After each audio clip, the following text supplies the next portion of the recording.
everybody? Welcome to Easy Call TV. It's me, the homie B. How's everyone doing today? Hey, yo, we got WACK100. He's speaking about the interview that Adam had with Blockstar, the person who murdered Pop Smoke. We're gonna see what Wack has to say about this situation or the interview. My bad. Let's go. Oh, why's that, my bald-headed friend? You chose to do the unthinkable. I've been getting battered, harassed, because you, the white guy, wanted to shed a, I'm not gonna call it dark, light on this Pop Smoke situation. Right. You know, that, Adam, that's not hip-hop. You're really gonna do this argument that everybody else has already been doing? It's not hip-hop, Adam. But it's not. What's not hip-hop about it? He killed a famous rapper. It seems like a very important part of the storyline. You don't think it's distasteful to give that a voice? I understand that a lot of people think that the purpose of podcasts is to make them feel warm and fuzzy inside and to make them feel like everything in the world is okay. But the truth is that there are important conversations that we need to have that will illuminate and provide insight into what's going on in the world that aren't going to make you feel good.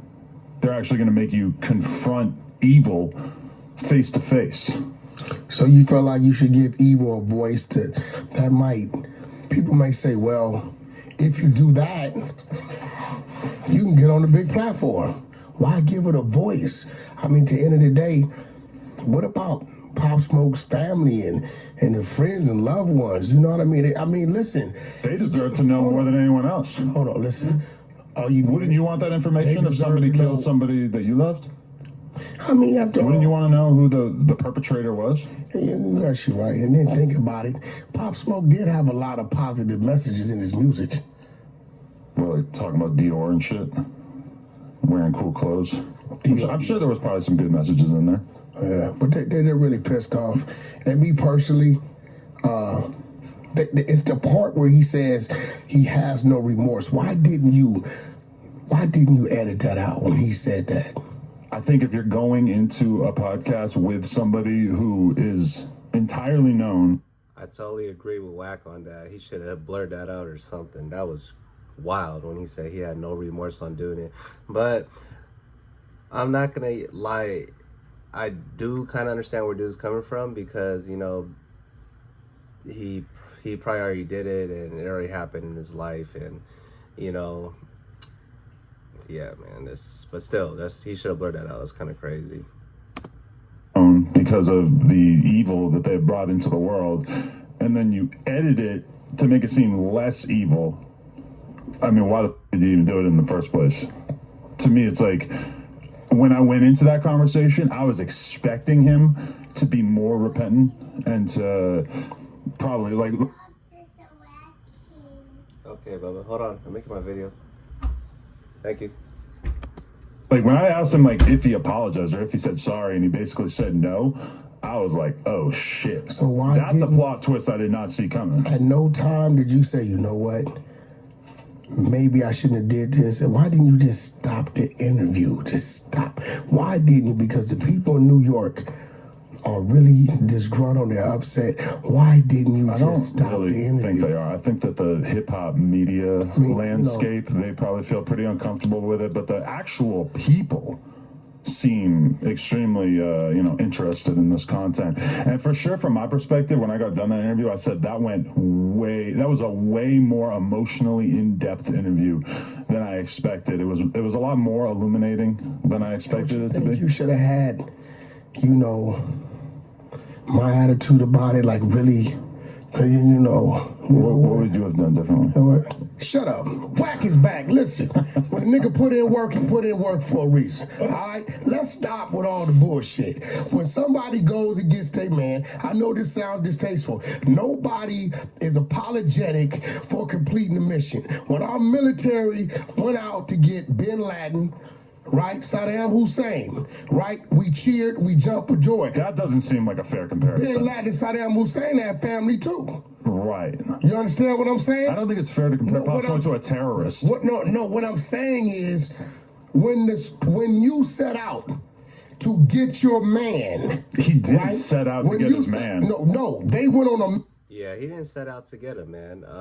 According to him in the interview, he's like he said, he didn't know the dude. He just happened to beat her, and that's what happened. It's not like it's not like he said that, like, oh, this, it's Pop Smoke, we're gonna go get him. He just heard something through the grapevine and was like, hey, this dude's got, got some money, so we're gonna get him. So it wasn't probably planned, dude. He said, comparing with the U.S. and the terrorists is crazy, though. That's funny. On a mission. They went on a robbery mission. They didn't want to kill someone. They went on a mission that day. Right. And you set out to get your man. The only time a person might feel the least bit remorseful is if a stray hits an innocent bystander. But if you set out to go get your man, when I used to go rabbit and quail hunting, right? I had a 4-tier shotgun. Shout out to T-Police. We would go up there to Bakersfield, right?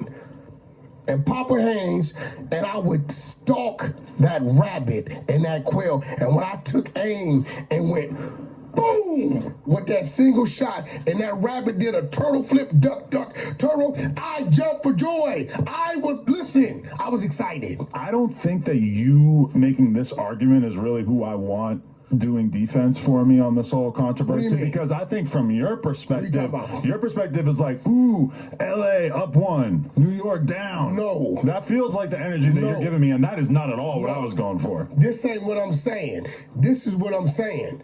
And I'm tired of you hypocritical, bust-ass, fake-ass people out there. Don't proclaim to be from the streets, to embrace the streets, to talk that shit in your music about the streets, and be a fan of said individual while he's talking about what he'd do, how he'd do it, how he'd lay it down, how you smoking on Pookie, Rookie, and Dookie, and then when somebody turns his ass into the smoke, or when somebody makes him it, now you're woe is me. Fuck all that. If it's on, it's on. It just wasn't on, though, right? Like, regardless of whatever war Pop Smoke had going on with his enemies in Brooklyn, this is completely separate from this. If Pop Smoke had got killed by the people he was doing business that he was beefing with, nobody would have an issue with this, or nobody would have so much to say about it. Yeah, man. Once again, RIP to Pop Smoke. I'm still staying with my opinion. I don't think Adam should have did it, but who am I anyways? I'm just someone with 100-something subscribers. It's Adam's platform. He's gonna do it regardless. But Easy Call TV, we out. Let's go.